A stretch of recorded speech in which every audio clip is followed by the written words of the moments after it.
मेरे सीने की धड़कन है, मेरी आंखों के तारे हैं। मेरे सीने की धड़कन है, मेरी आंखों के तारे हैं। सहारा बेसहारों का खुदा के वो दुलारे हैं। सहारा बेसहारों का खुदा के वो दुलारे हैं। हमें समझकर फकत अपना हमें तकसीम ना करना। नबी जितने तुम्हारे हैं, नबी उतने हमारे हैं। सियासत एक इबादत, सियासत एक खिदमत, और जो शुरुआत होती है उसके लिए तमीज, तहजीब, सब्र, तहमुल और बर्दाश्त होना बहुत जरूरी है। बदकिस्मती से ये चीजें हमें यहां पे देखने को इतनी नहीं मिली। आज मुझे फख्र है कि मेरी पॉलिटिकल लाइफ के 23 साल, जिंदगी के 51 साल 51 और पॉलिटिकल लाइफ के 23 साल आज कंप्लीट हुए। और मैंने आज की असेंबली में एक स्पीकर साहब जो एक एक्स प्राइम मिनिस्टर भी रहे, और उनसे जब भी मिले खुश मजाजी और सब्र और तहमुल देखा। मैं समझता हूं कि जितना भी, क्योंकि तमीज और तहजीब जब तक नहीं होगी उसके लिए आपको बहुत ही, जैसे हमारी जबान में संस्कृत में कहते हैं काम, क्रोध, लोभ और अहंकार, एक तकब्बुर आ जाना जब आदमी कुर्सी के ऊपर बैठता है, एक क्रोध आ जाना कि गुस्से में आ जाता है। जब तक इन चीजों को आप कंट्रोल नहीं करेंगे तब तक आपके हवस, आपकी पूरे जो जज्बात हैं वो आपके कंट्रोल में नहीं होंगे और आप मुल्क की खिदमत नहीं कर सकेंगे। हमने गाली गलौज की सियासत देखी, मगर 23 सालों के अंदर मुझे आज फख्र है कि मैं उस बाप का बेटा हूं, उस धरती का बेटा हूं कि आज तक जहां पे भी ज्यादतियां हुई, हर वक्त ज्यादतियां होती रही, मगर हमेशा अपने मालिक के ऊपर छोड़ा, कभी भी उसके ऊपर गुस्सा नहीं दिखाया। मैं कहता था कि अगर मेरे साथ ये करते हो तो आपको खुद ही मालिक देखेगा।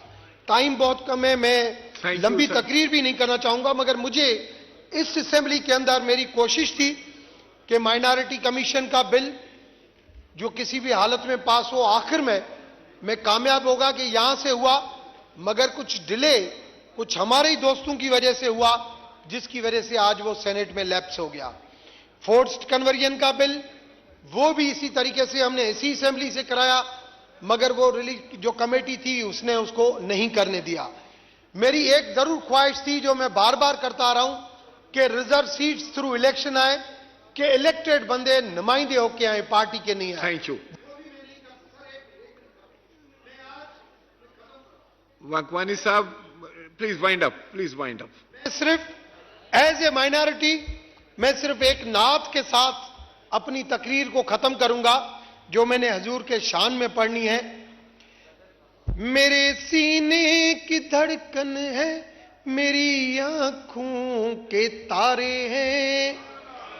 मेरे सीने की धड़कन है, मेरी आंखों के तारे हैं।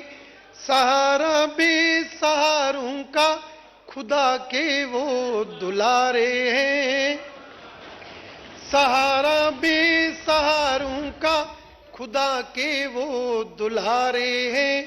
हमें समझकर फकत अपना हमें तकसीम ना करना। नबी जितने तुम्हारे हैं, नबी उतने हमारे हैं। शुक्रिया sir. Thank you very much, माशाअल्लाह, वेरी गुड। जनाब समी गिलानी साहब। समी गिलानी साहब एक सेकंड और रखिए, मिनिस्टर फॉर पार्लियामेंट्री अफेयर्स को बात करना चाहते हैं? आप बात कीजिए।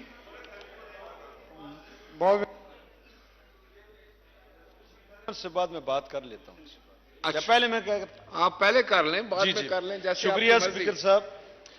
मैं सबसे पहले जनाब स्पीकर आपको इस हुकूमत की जो आईनी मुद्दत है वो पूरी होने पे आपको और इस पूरे ऐवान के जो मेंबरान हैं और इस मुल्क की सियासी क़यादत को मुबारकबाद पेश करता हूं। ये बड़े एजाज की बात है, एक साजिश हुई इस जमहूर के खिलाफ और गैर आईनी तौर पे इस असम्बली को खत्म किया गया था। चाहिए तो ये था कि जब गैर आईनी तौर पे आर की कुर्सी पे बैठने वाले स्पीकर ने एक गलत फैसला, एक गलत रूलिंग दी और इस पार्लियामान को चलते हैं खाना।